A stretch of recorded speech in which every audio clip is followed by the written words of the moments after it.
Praise the Lord. सबको जय मसीह की। आज का नया दिन परमेश्वर ने तुम्हारे और मेरे जीवन में दिया, उसके लिए परमेश्वर का धन्यवाद हो।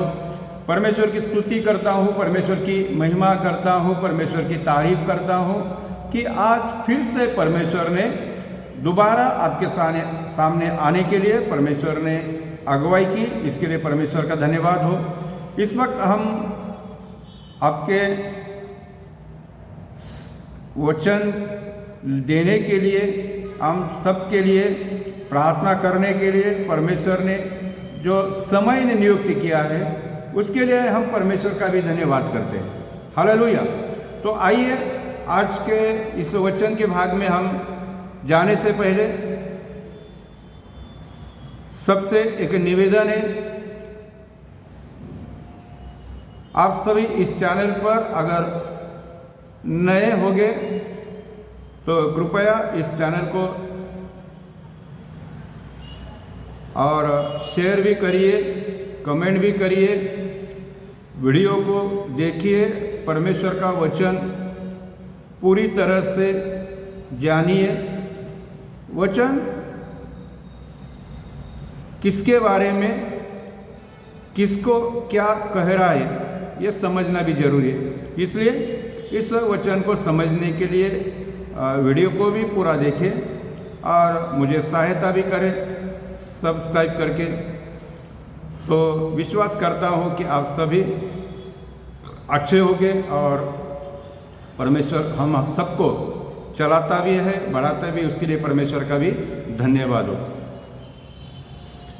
तो परमेश्वर का धन्यवाद और परमेश्वर की कृपा से, अनुग्रह से फिर से हम इस वचन के भाग को लेकर आए हैं कि हमें आज जो प्रभु की दासी पुराने नियम से हन्ना जो है, उसी के बारे में कुछ हमें समझना है, जानना है और उसके बारे में जानकर खुद को भी तराशना भी है। क्योंकि जब वो हन्ना के बारे में हम सोचेंगे तो हन्ना कौन थी, कैसे थी, उसका जीवन कैसा था और फिर उसने क्या किया, ये सब कुछ तो जानकारी इस वचन के द्वारा, वचन के आधार से हमें क्या होगा, प्राप्त होगी। इसके लिए हम परमेश्वर का धन्यवाद कि वचन इस संदेश को परमेश्वर ने देने के लिए मुझे सहायता और मदद परमेश्वर कर रहा है, उसके लिए भी परमेश्वर का धन्यवाद। क्योंकि परमेश्वर के पवित्र आत्मा के सिवाय हम कुछ भी नहीं कर पाते। सब कुछ तो करने वाला, चलाने वाला वही परमेश्वर का आत्मा है, पवित्र आत्मा है और उसी के ही द्वारा जो कुछ भी हम बताएंगे तो वो परमेश्वर की अनुग्रह से, पवित्र आत्मा के द्वारा, और हम सबकी उन्नति परमेश्वर चाहता है। तो इस वचन के द्वारा परमेश्वर वो हमें दे। हालेलुया। तो आइए, आज का मेरा ये टॉपिक है आदर्श माता। हन्ना एक आदर्श माता, ये आज के मेरा विषय है। और इस विषय को लेकर जब हम वचन के अनुसार एक एक वचनों को हम पढ़ेंगे, समझेंगे, जानेंगे तो हमें हर एक बात समझ में आएगी। Praise the Lord. तो आइए, तो जो शमूएल, पहला शमूएल और पहले अध्याय से ही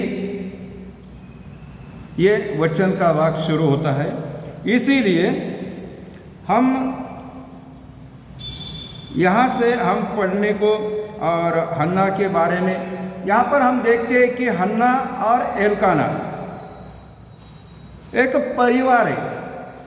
हन्ना और एल्काना एक परिवार है, पति पत्नी है और आपस में बड़े प्यार से, प्रेम से, आनंद से, शांति से रहते हैं। और ये अच्छा भला परिवार जब उनके परिवार में हन्ना के द्वारा कुछ कमी घटी के कारण वो परिवार को वो फल नहीं दे पा रही, और उसी वजह से एल्काना ने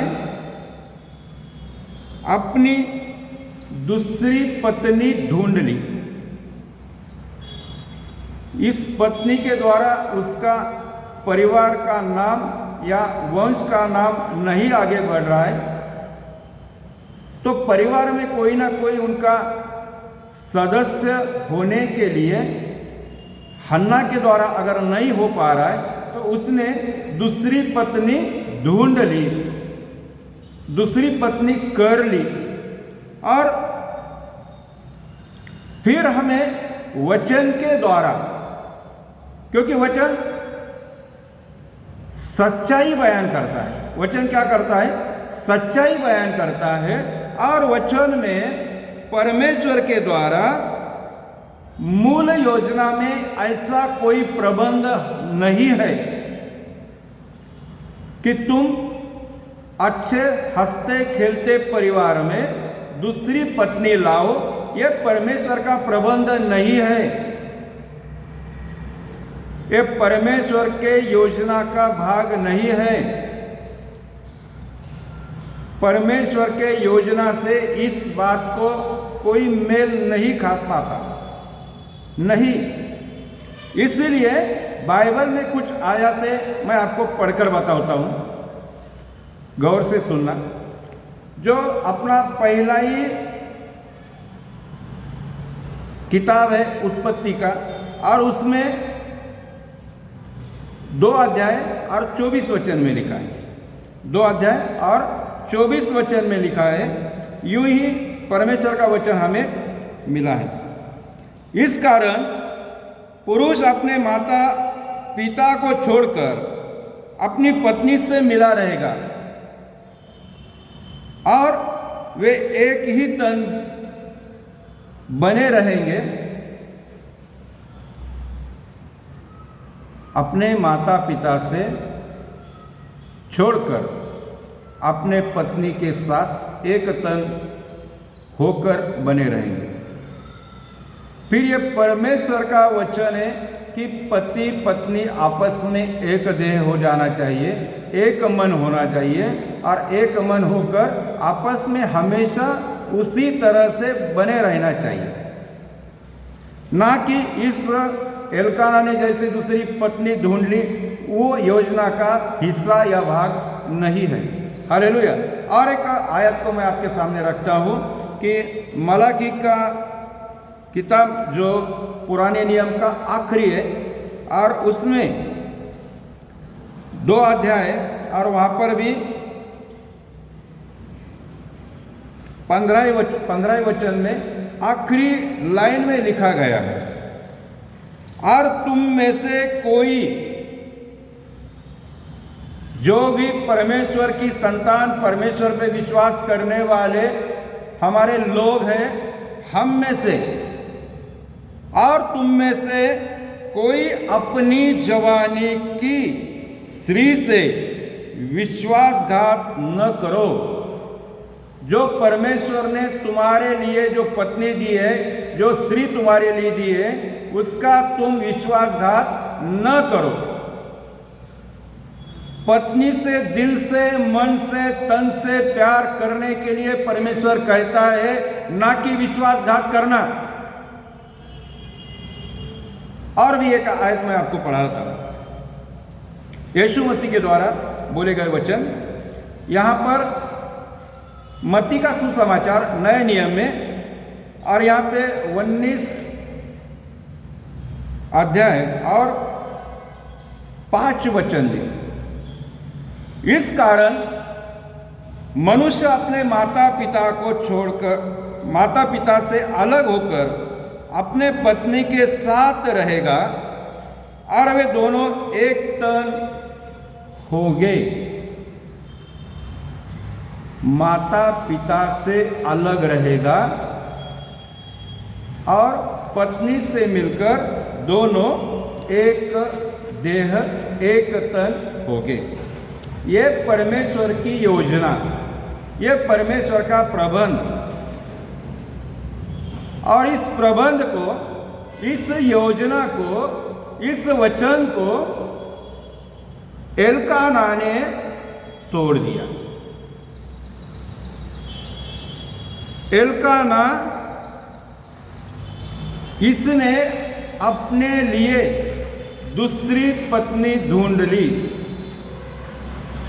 उससे दूसरी पत्नी लाई, और फिर दोनों घर में लाने से, फिर बाइबल में कुछ वचनों में हमें पढ़ाया जाता है, हम सुनते भी, बहुत लोगों ने सुना भी होगा, और यहाँ पर वहाँ पर हम पढ़ने को जो वचन है उसके बारे में हम बोलते हैं कि फिर हन्ना और पनीना, फिर जो पनीना दूसरी पत्नी थी, वो पत्नी फिर उसको भी बच्चे हो गए, उसका परिवार, परमेश्वर ने उसको आशीषित कर दिया, और फिर वो आपस में फिर दोनों सौतन झगड़ा, नीचे ऊपर, उनका हमेशा का रोज का वही ताना, एक दूसरे को गलत या तो कम दृष्टि से देखना, यह सब बातें हन्ना और पनीना के जीवन में प्रतिदिन होने लगी, क्योंकि पनीना परमेश्वर की योजना का भाग नहीं थी। लेकिन एल्काना ने क्या किया कि दूसरी पत्नी ढूंढ ली और अपने मन से वो उसके शादी करके उसके साथ रहने लगा। फिर दोनों साथ रहते हुए, फिर यहाँ पर हम पढ़ने को वचन में कुछ बातों को हम देखते हैं कि जो पनीना थी वो हन्ना के प्रति, हन्ना के प्रति, उसके प्रति मोह से जलती थी। हन्ना से पनीना जलती थी, और फिर जलती थी तो फिर बहुत सारे उड़ंग पड़ंग बातें, कुछ भी बातें, उस बातों से फिर वो परेशान करती थी। और जब कोई व्यक्ति किसी के लिए खुद जलता है, उसके मन में नफरत या जलन या ज्वेलसी पैदा होती है, तो उसके शरीर में, मन में एक अलग सा, जो परमेश्वर को पसंद नहीं, लेकिन उसमें एक नया कुछ तो ऐसा उत्पन्न होता है कि जिसके कारण, उसी के कारण वो दिन बे दिन घमंडी बनते जाते। क्या बन जाती? फिर ज्वेलरी से या तो जलन के द्वारा फिर आगे व्यक्तिमत्व में बदल होकर वो व्यक्ति घमंडी बन जाता है, और उसमें वो अहंकार आ जाता है। घमंडी भी बनता है, अहंकारी भी बनता है। और हन्ना के प्रति पनीना जलन रखती थी, और उस जलन के कारण पनीना हन्ना से जलते जलती उसमें घमंडी भी बन गई, अहंकारी भी बन गई। अभी वो अहंकारी रीति से उसके साथ प्रतिदिन व्यवहार करने लगी, और जैसे कि फिर जैसे अहंकारी, घमंडी, जलनशील, ऐसे 3 गुण उसमें उभरते चले गए, और फिर उसमें नफरत, क्रूरता उसमें पैदा हो गई। पनीना के अंदर अब क्रूरता निर्माण हो गई,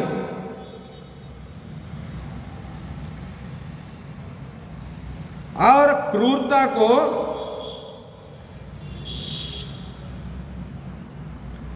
धीरज से, धीरे धीरे, धीरज से घर में बहता हुआ तनाव, प्रतिदिन का व्यवहार, प्रतिदिन का चाल चलन, प्रतिदिन एक दूसरे से सामने आना, एक दूसरे से जलन रखना, एक दूसरे से अहंकारी बनना, एक दूसरे से क्रोध होना, एक दूसरे से नफरत करना, और इसी कारण प्रतिदिन उसकी क्रूरता बढ़ते गई और फिर उस घर में तनावपूर्ण वातावरण निर्माण हो गया और उसमें फिर वो अपमानजनक हन्ना के प्रति बोलने लगी, बातें करने लगी और शारीरिक रूप से परेशान हो गई। इन सारे बातों को सहते सहते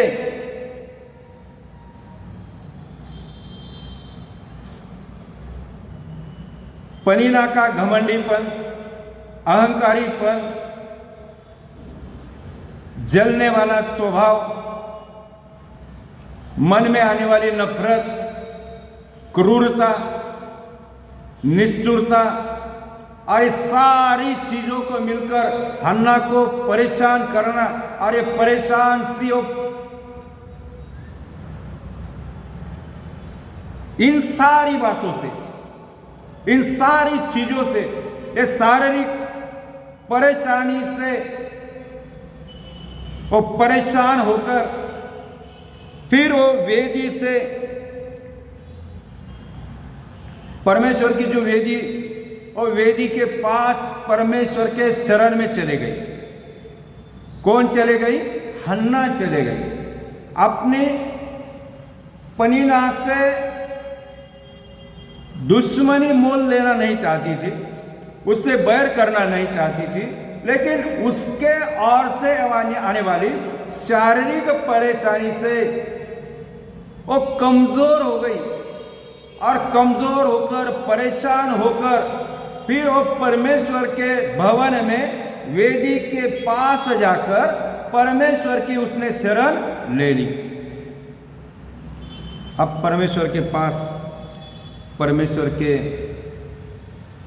वेदी के सामने झुककर अभी परमेश्वर के उस शरण में आ गई। अभी जैसे वो हन्ना परमेश्वर के भवन में, परमेश्वर के वेदी के पास, परमेश्वर के शरण में आ गई, अब हमें इस बात को गौर से देखना है, समझना भी उसी तरह से है कि जब वो परमेश्वर का जो भवन है, मंदिर है, उस मंदिर का एक नज़ारा हम देखेंगे। एक अपने आंखों के सामने और विजन तैयार करिए और मंदिर का दृश्य अपने आंखों के सामने और उभर कर लाइए। देखिए, जैसे वचन में लिखा गया उसी रीति से उस परमेश्वर के वो वेदी और परमेश्वर का भवन और भवन के अंदर परमेश्वर के वेदी के पास गिड़गिड़ाती हुई, रोती हुई ये हन्ना, परमेश्वर के शरण ली हुई हन्ना, वो वहाँ पर बैठी, वो नज़ारा को आंखों के सामने लाई। उस नज़ारे की ओर मन लगाइए, आंख लगाइए, सोचो। अभी वो मंदिर के नज़ारे को हम अगर देखते हैं तो परंपरा के अनुसार अब उस मंदिर की पहले जैसी शान नहीं थी। जो यली वहां पर सेवकाई कर रहा था और उससे पहले जो भवन परमेश्वर का वहां पर बना होगा, और जब वो बना था तो उसकी कैसी शान थी, कैसी रौनक थी, कैसे उसमें सब कुछ था। लेकिन आज जब हन्ना वहाँ पर बैठी है और हम बैठी, तो उस नज़ारे को हम भाप रहे, देख रहे, वो नज़ारा हम आंखों के सामने लाकर वो हन्ना और उस मंदिर के वो अंदर का नज़ारा हम उसमें क्या कर रहे, देखने की कोशिश कर रहे हैं। अब देखो यहाँ पर लिखा है कि परंपरा के अनुसार अब उस मंदिर की पहले जैसी शान नहीं रही।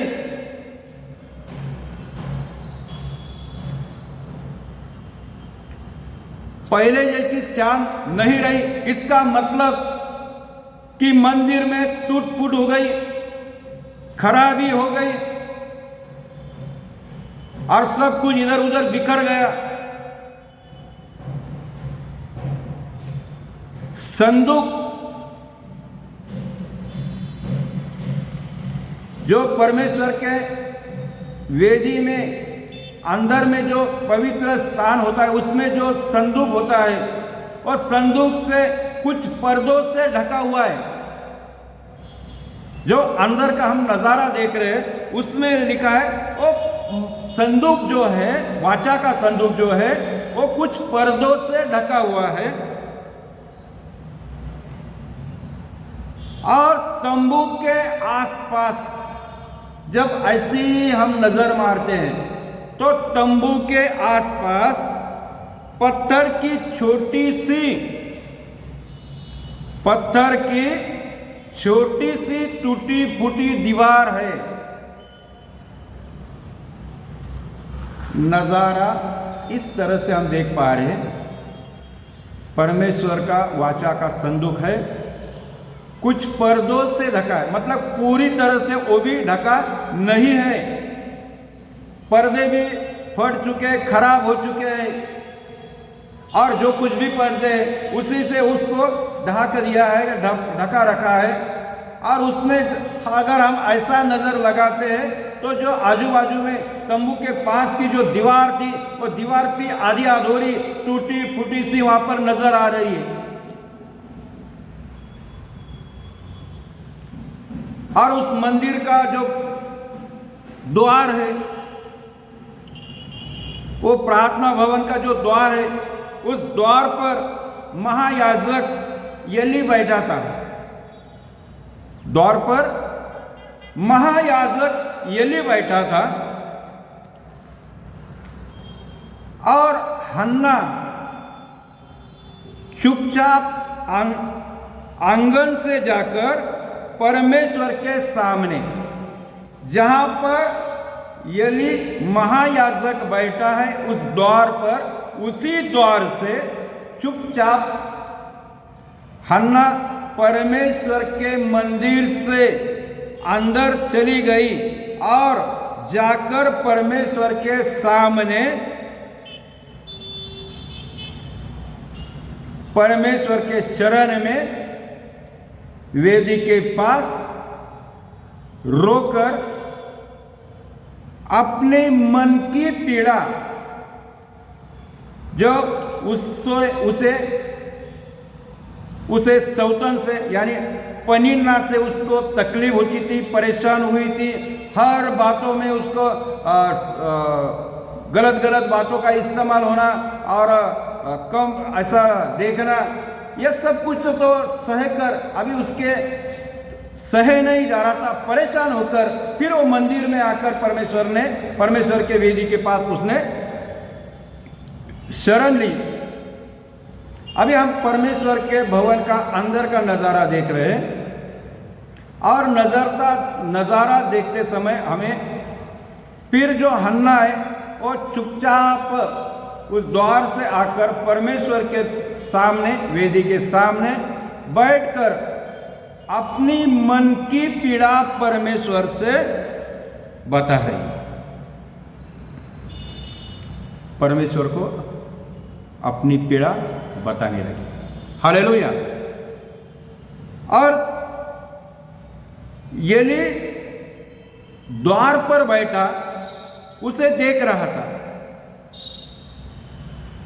जहां पर वो बैठा था उसी जगह से वो हन्ना को देख रहा था।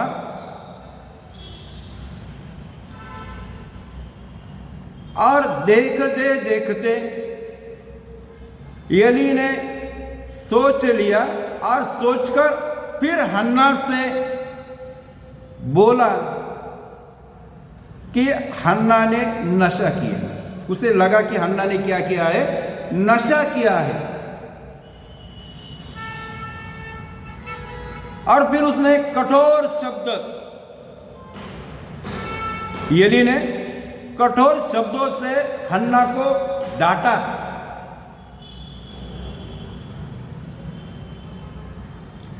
लेकिन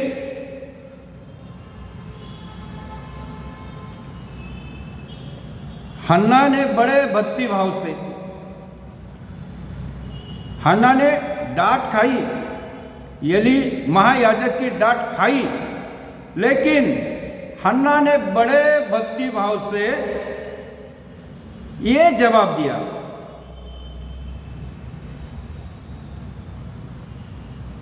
और जो जवाब हन्ना ने एली को दिया, और वो जवाब पाकर फिर एली ने उसको आशीष दे दी, क्योंकि उस जवाब से एली संतुष्ट हो गया और फिर उसने उसके लिए आशीष दे दी। आशीष क्या दी उसने कि उसकी गोद भरी हो जाए, हरी भरी हो जाए। और हन्ना फिर वो मंदिर से जाने के बाद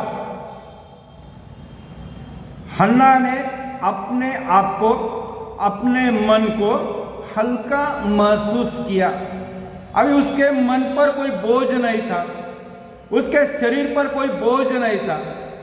जैसे परमेश्वर से भवन से होकर आई, उसने खुद को, अपने मन को, अपने शरीर को एकदम हल्का पाया, जैसे कि सालों पुराना उसके शरीर का बोझ मानो निकल चुका है, एकदम हल्का महसूस करने लगे।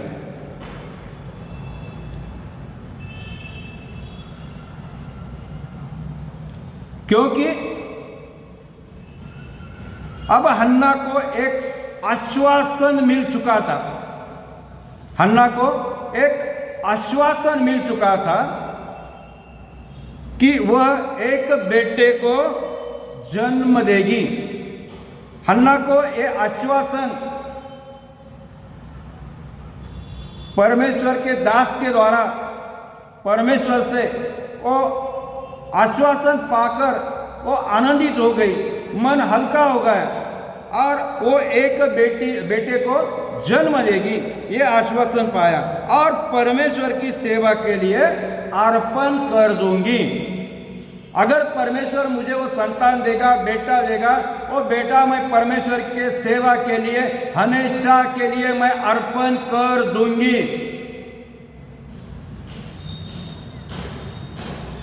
और ये खबर, इस बात को उसने छुपा कर नहीं रखा, अपने मन में दबा कर नहीं रखा, तो अपने पति को यानी एल्काना को ये खबर दे दी, ये बात बता दी। और दोनों ने भी प्रार्थना का उत्तर मिल जाने से आनंदित हुए। दोनों को भी हमारे प्रार्थना का उत्तर हमें मिल गया है, परमेश्वर ने हमारी सुधि ली है, परमेश्वर ने हमारी प्रार्थना ग्रहण कर ली है। और इस बात को दोनों भी आनंदित हो गए, दोनों का मन भर गया कि परमेश्वर ने हमारी प्रार्थना सुन ली, परमेश्वर ने हमारी प्रार्थना ग्रहण कर ली। इस बात से पति पत्नी दोनों भी आनंदित हो गए।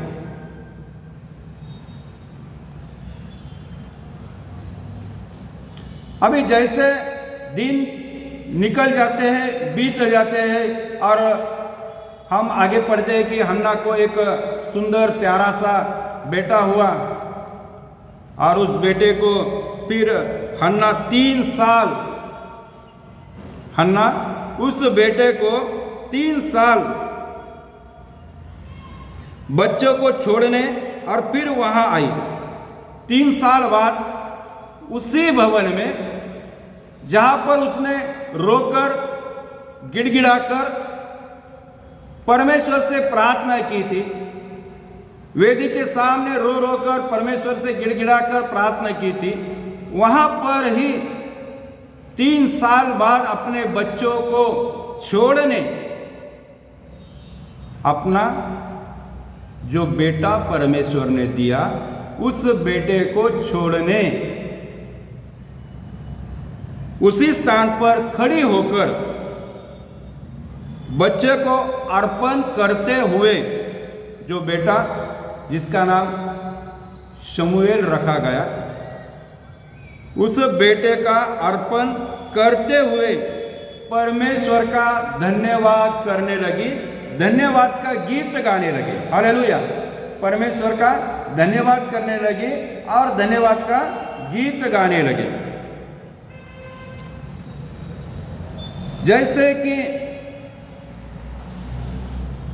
फिर हमें हन्ना के बारे में इस जो शमूएल जो किताब है उसके अंदर में जो ये सब बातें जो परमेश्वर ने हमें दी है, बताई है, और हम भली भांति सारे आयतों को हम जानते हैं। तो हमें सबसे बड़ी और अपनी बुद्धि और समझ को खोलने के लिए परमेश्वर के आत्मा द्वारा अब हमारे इस विषय में गहराई में जाना जरूरी है। ये तो साधारण सी बात हो गई कि हन्ना ने प्रार्थना की और फिर वो मंदिर का नज़ारा फिर मैंने दिखाया। वो मंदिर वो पहले जैसी उसकी शान नहीं थी, अब तो टूट फूट हो चुका था। पहले जैसी शान नहीं थी, खराब हो चुका था। और तंबू और वो वेदी के सामने जो वाचा का संदूक को जो पर्दे से छोटे कुछ टुकड़ों पर्दों के टुकड़ों से ढका हुआ था, नहीं था इतना सारा पहले जैसा, सब कुछ बिखर चुका था। और एली भी अभी और तो जवान नहीं था, तो अभी वो भी तो बूढ़ा हो गया था, उसके आंखें भी तो धुंधली हो गई थी, उसको भी तो कुछ ढंग से या तो क्लियर नहीं दिखाई देता था। यह मंदिर का नज़ारा था। और मंदिर का नज़ारा का अंतिम पड़ाव था कि हन्ना की प्रार्थना परमेश्वर ने ग्रहण कर ली और सुनकर जो परमेश्वर ने उसको आश्वासन दिया था, वरदान दिया था, वो हन्ना ने वरदान पाया। और वरदान को पाकर संभालते संभालते 3 साल ऐसे बीत गए, झट जैसे बीत गए। और जैसे वो दिन पूरे हुए तो हन्ना ने अपना वायदा निभाया। हन्ना ने अपना वायदा निभाया और वो वायदा निभाने फिर आप पहुंची उसी जगह पे, उसी भवन में, उसी स्थान में जहां पर बैठकर रोकर गिड़गिड़ा कर उसने प्रार्थना की थी। अब उसी जगह पर खड़े होकर वो परमेश्वर का धन्यवाद धन्यवाद धन्यवाद के गीत, धन्यवाद से आराधना करने लगी कि परमेश्वर तू मेरी प्रार्थना सुन ली, तूने मेरे प्रार्थना का उत्तर दिया। और मैं तो अभी तो मेरी कोख अभी बंद नहीं, तो तूने खोल दी और तूने मुझे एक अच्छा सा सुंदर सा बेटा देकर परमेश्वर तूने मेरा ऊपर का और डाग, मेरे ऊपर का जो लोग मुझे बुरी बुरी बातों से बोलते थे, मुझे वांछपन का वो प्रभु परमेश्वर सिक्का तूने हटा भी दिया। अब मैं सारे दुनिया को आनंद से और खुलकर बताऊंगी मैं भी एक बेटे की माँ हूँ। और मैंने ओ परमेश्वर ने जिसने मेरी प्रार्थना सुन ली, उस परमेश्वर को मैंने जो मैंने वादा किया था, जो मैंने परमेश्वर से वचन दिया था, उस वचन को पूरा करने के लिए आज फिर मैं उस मंदिर में पहुंच चुकी हूं। और परमेश्वर जिस बेटे को मैंने 3 साल संभाला, अब वो तेरे भवन में तेरी सेवा के लिए हमेशा के लिए मैं अर्पण कर रही हूं। आज मैं तेरा धन्यवाद करती हूं। हालेलुया। सोचो, अगर हम में से अगर कोई बहन या तो कोई अपना सगा होता या तो अपनों में से कोई होता, क्या इस बात को हम पूरी कर सकते थे कि जो परमेश्वर ने संतान दी, जो परमेश्वर ने बेटा दिया, उस बेटे को परमेश्वर को दे देना, अर्पण करना हम कर पाते? हमारे से हो पाता?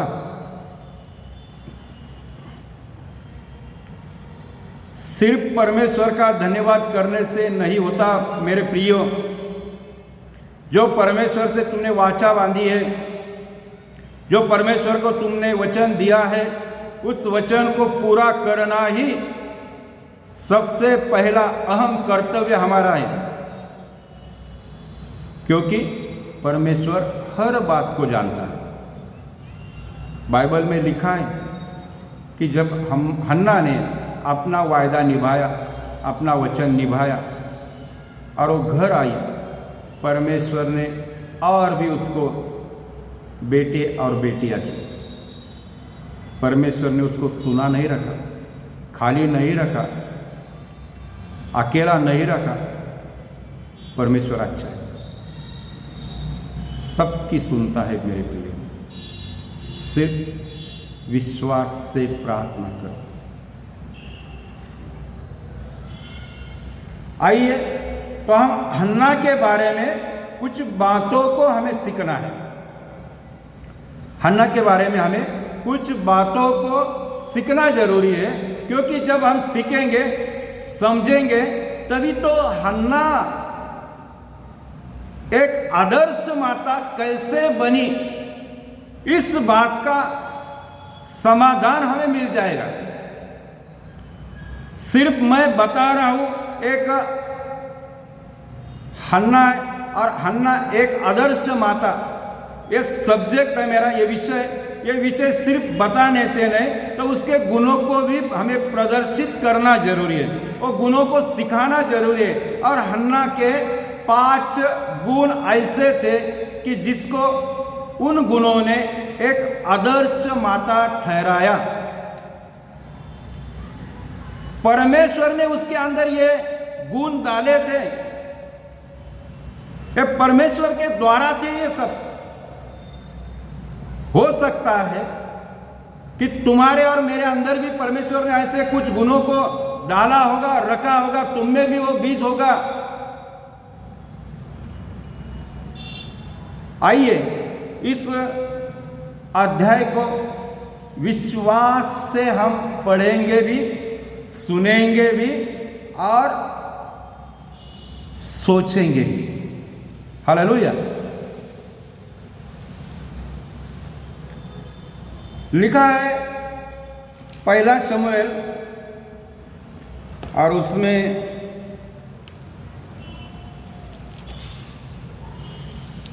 1 अध्याय और 9 और 10 वचनों में, 9 और 10 वचनों में हमें पढ़ने को मिलता है। 9 और 10 वचन।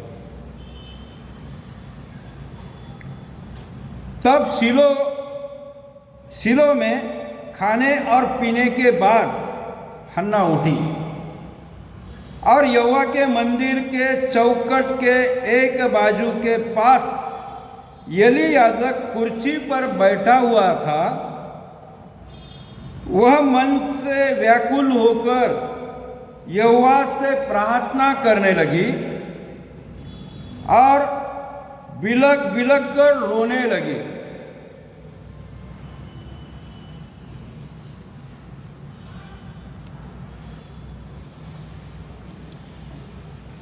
और फिर उसके बाद और एक वचन को पढ़ेंगे। और उसने यह मन्नत मानी, हे सेनाओं के यहोवा, यदि तू अपनी दासी के दुख पर सचमुच दृष्टि करे और मेरी सुधि ले और अपनी दासी को भूल न जाए,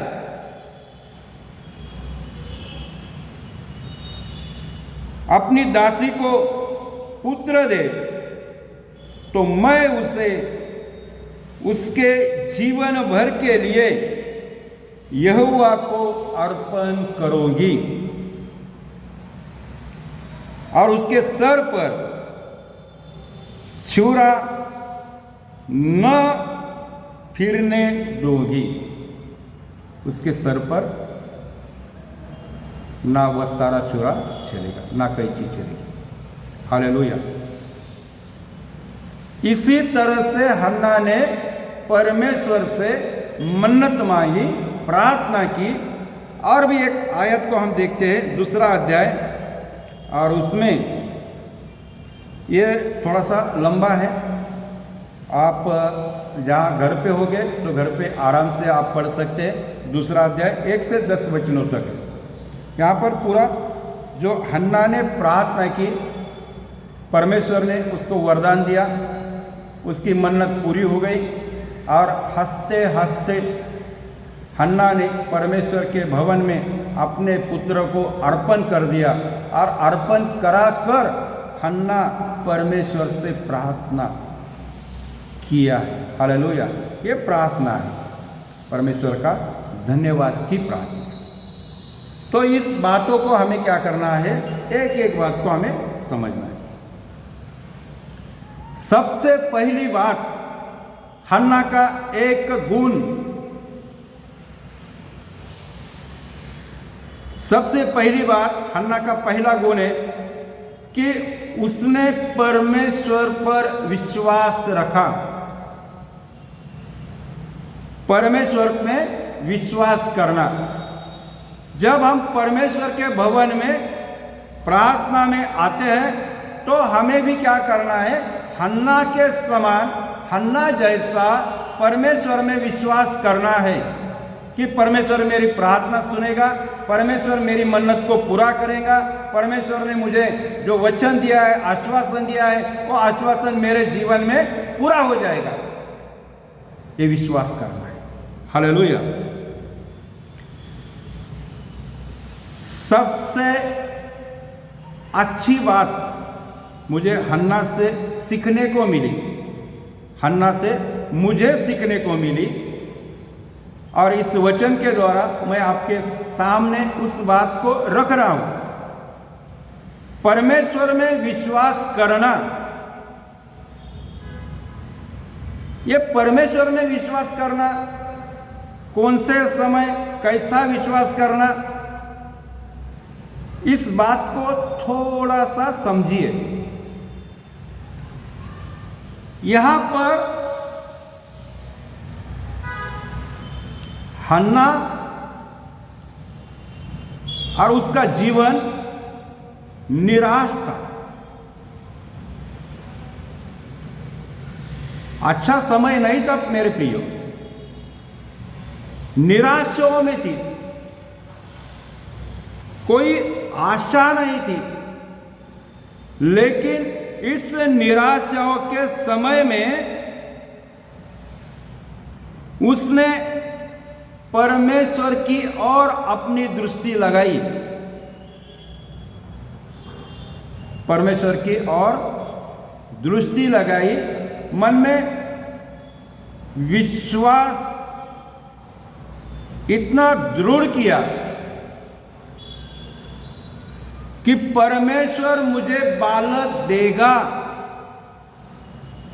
अभी तो भवन में रो रही है, गिड़गिड़ा रही है, परमेश्वर से मन्नत मांग रही है और मुंह से अपने शब्द का उच्चारण कर रही है। और उच्चारण मतलब पॉजिटिव थिंकिंग करने से हमारे अंदर में वो विश्वास इतना दृढ़ हो जाता कि हम परमेश्वर पे दृष्टि लगाते, विश्वास करते, और उसने वो भाप लिया, मन में ठान लिया, मन में वो विश्वास पा लिया कि परमेश्वर ने मुझे बेटा दे दिया। हालेलुया! निराशा का समय, कठिन समय, छल कपट का समय, अपनी पनीना के ओर से जलन, कठोरता, कड़वापन, ऐसे ऐसे बातों से परेशान होकर, निराशाओं में होकर फिर परमेश्वर के सामने, और परमेश्वर ने उसे जो आश्वासन दिया उसके ऊपर उसने भरोसा, विश्वास कर कर और वो सोच लिया, मन में ठान लिया कि परमेश्वर ने मुझे बेटा दिया। हालेलुया! साधारण बात नहीं मेरे प्रियो। ऐसे स्थिति में, बिगड़े हुए कठिन समय में परमेश्वर पर विश्वास करना, ये तो हमारी परीक्षा है मेरे प्रियो। हमारे जीवन में भी कभी कभी ऐसा समय, ऐसा वो कठिन समय आ जाएगा कि हम विश्वासी कभी गिर ना पड़े। इसलिए ये हन्ना जैसा तुम्हें और मुझे भी हन्ना के समान और कठिन समय में परिस्थिति हमारे जीवन के विपरीत होने के बावजूद भी हमें परमेश्वर पर इसी तरह से विश्वास करना है। हन्ना ने निराशों में विश्वास किया।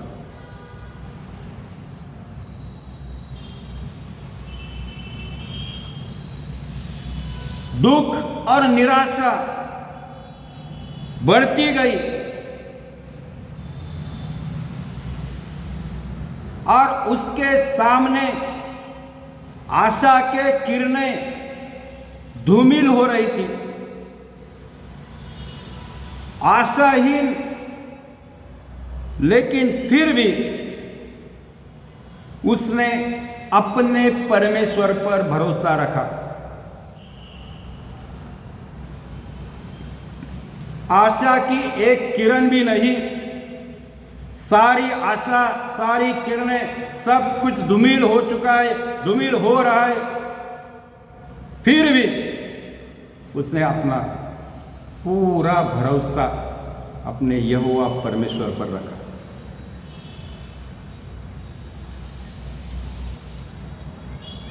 जरा भी भरोसे को कम नहीं होने दिया। नहीं तो हम भरोसा करते हैं, लेकिन कभी कभी ऐसी परिस्थिति होने के कारण हमारा भरोसा बढ़ता नहीं, हमारा भरोसा उसी जगह पे स्थिर कायम नहीं रहता, तो बल्कि कम हो जाता है, गिर जाता है। हन्ना का भरोसा कम नहीं हुआ और उसने खुद को परमेश्वर के हवाले, परमेश्वर के हाथों में, परमेश्वर पर निर्भर हो गई। हम किसके ऊपर निर्भर हैं? सोचो। हन्ना ने तो अपना जीवन परमेश्वर को दिया, विश्वास कर दिया, विश्वास को दृढ़ कर दिया, और अभी तो ये होगा कि उसने अपना सब कुछ परमेश्वर पर लुटा दिया, परमेश्वर पर निर्भर हो गई, परमेश्वर पर निर्भर हो गई।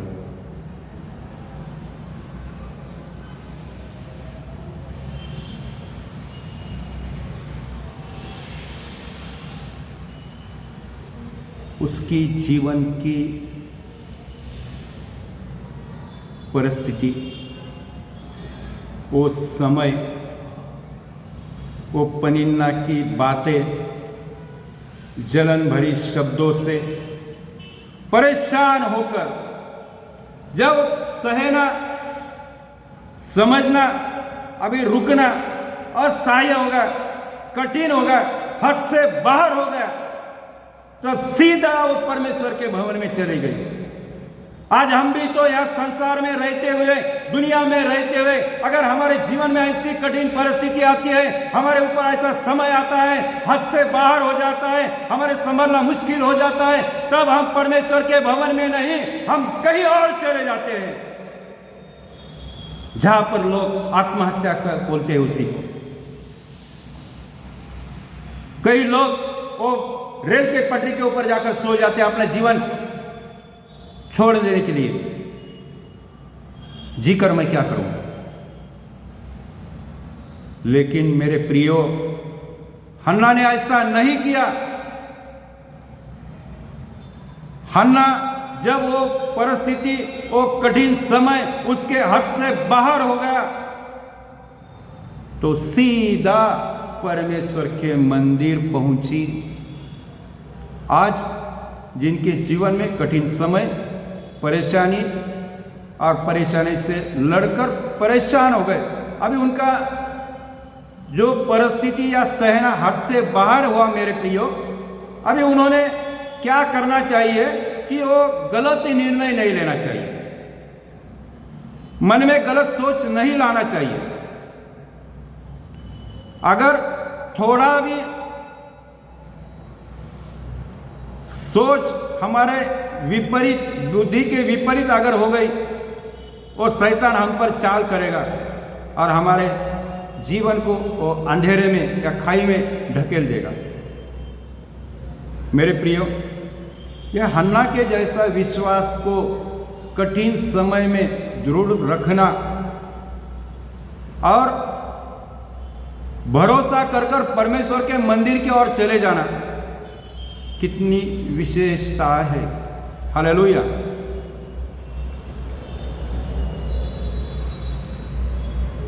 तो इसीलिए तो वचन में परमेश्वर ने, प्रभु यीशु मसीह ने कहा है, अपना बोझ प्रभु पर डाले, सारी चिंताओं को प्रभु पर डाले।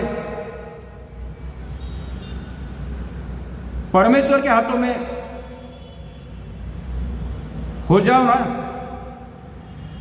परमेश्वर के ऊपर निर्भर हो जाओ, परमेश्वर सब कुछ ठीक कर देगा।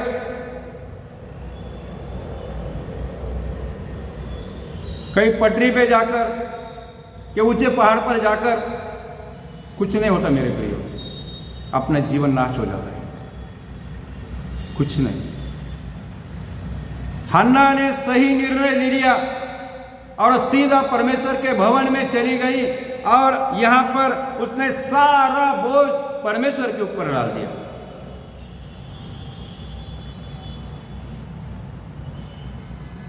और उसने, उसके परिवार ने परमेश्वर पर भरोसा रखा। हालेलुया। ये पहला गुण। जैसा हम इब्रानी की पत्री, एक वचन को और पढ़ेंगे, इब्रानी की पत्री 4 अध्याय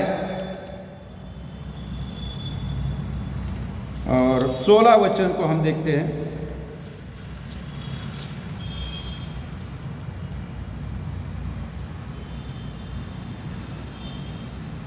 इसलिए आओ, पौलुस हमें इस वचन के द्वारा बताता है, सिखाता है, इसलिए आओ हम अनुग्रह के सिंहासन के निकट हिया बांधकर चले कि हम पर दया हो।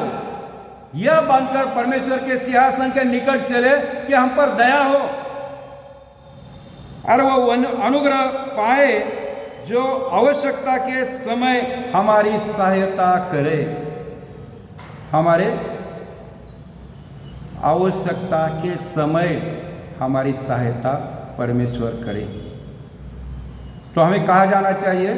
परमेश्वर के निकट, परमेश्वर के पास। और हन्ना ने वही किया, जैसा पौलुस लिखते हैं इब्रानी की पत्री में 4 अध्याय 16 वचन में। ये तो इब्रानी की पत्री तो बात की बात है, लेकिन उससे पहले हन्ना ने इस बात को समझकर परमेश्वर के भवन में चली गई, परमेश्वर पर विश्वास किया, परमेश्वर पर अपना सब कुछ निर्भर कर दिया। परीक्षा के समय में दुख उठाना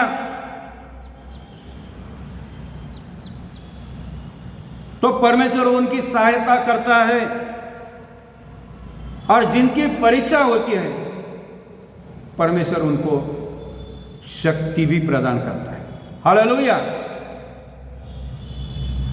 और एक वचन को अगर हम समझेंगे, पढ़ेंगे, तो यहाँ पर भी और एक बात है कि पत्रस की पत्री में, पत्रस का पहला पत्र,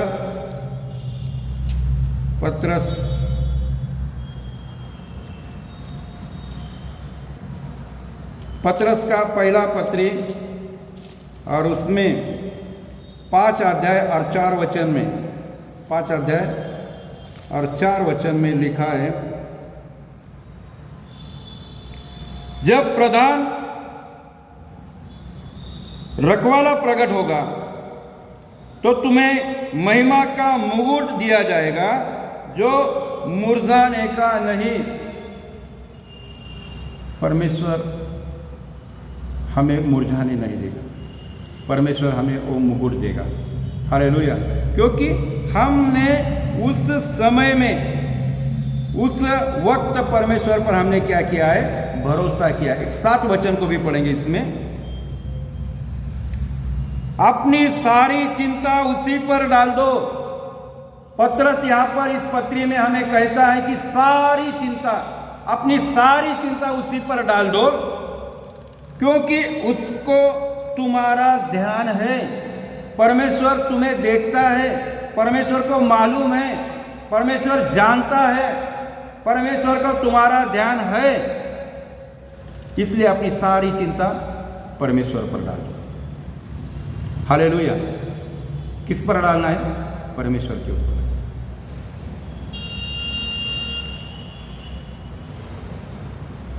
तो इन वचनों के द्वारा, इन आयतों के द्वारा हमें क्या सीख मिलती है कि हमें हन्ना के समान हमें विश्वास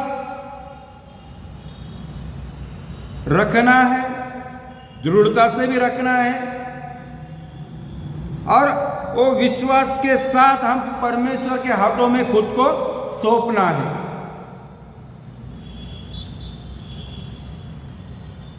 बहुत सारे लोग भवन में, मंदिर में आते तो हैं, लेकिन अपना विश्वास जैसा हन्ना ने किया, जैसा परमेश्वर चाहता है, जैसा वचन में लिखा है, उसी तरह से खुद को परमेश्वर के हाथों में नहीं सौंपते। बाहरी विश्वास, झूठी आशा, झूठा दिलासा करते हैं। लेकिन अगर हम दृढ़ विश्वास से परमेश्वर के भवन में, परमेश्वर के हाथों में खुद को सौंप देंगे, तो निश्चित तौर से परमेश्वर हमें हर चिंताएं से वो हटाकर परमेश्वर हमें वो आशीष को भी देगा। हालेलुया। तो हन्ना ने पूरा विश्वास किया, कठिन समय में विश्वास किया, निराशाओं में विश्वास किया। जब उसकी वो पनीना उसके बारे में कुछ गलत बातें बोलती थी, अपमान करती थी, अपमान सहते सहते थक चुकी थी, अब हद से बाहर हो गई, पानी सर के ऊपर से निकल चुका है, अब मुझे कुछ निर्णय लेना जरूरी है। और हन्ना ने निर्णय ले लिया कि अब मैं परमेश्वर के शरण में जाऊंगी, परमेश्वर के पास पहुंचूंगी और परमेश्वर से हमारे जीवन की पूरी कथा, पूरी कहानी परमेश्वर को मैं बताऊंगी, और रो रो कर, गिड़गिड़ा कर परमेश्वर के सामने रोऊंगी, और परमेश्वर उस बात को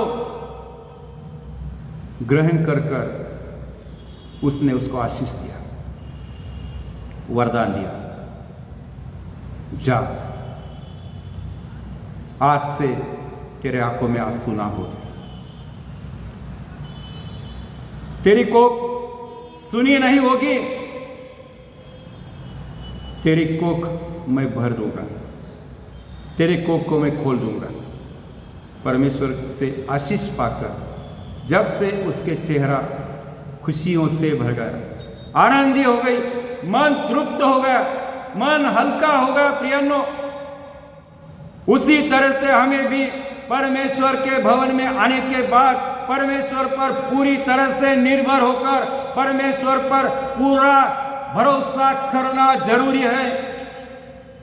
आज हमें इस वचन के द्वारा पहली सीख तो हमें यही मिलती है कि परमेश्वर पर हमें भरोसा करना है, चाहे परिस्थिति कैसी भी हो, हमारा जीवन किस तरह से हम जी रहे हैं उस बात की नहीं, तो उस निराशाओं में से भी निकलने वाला, जो हमें बाहर खींचने वाला, निराशा हमारे जीवन से निकलकर हमारे जीवन में आनंद आने वाला, वो देने वाला परमेश्वर, उस पर मैं भरोसा करता हूँ।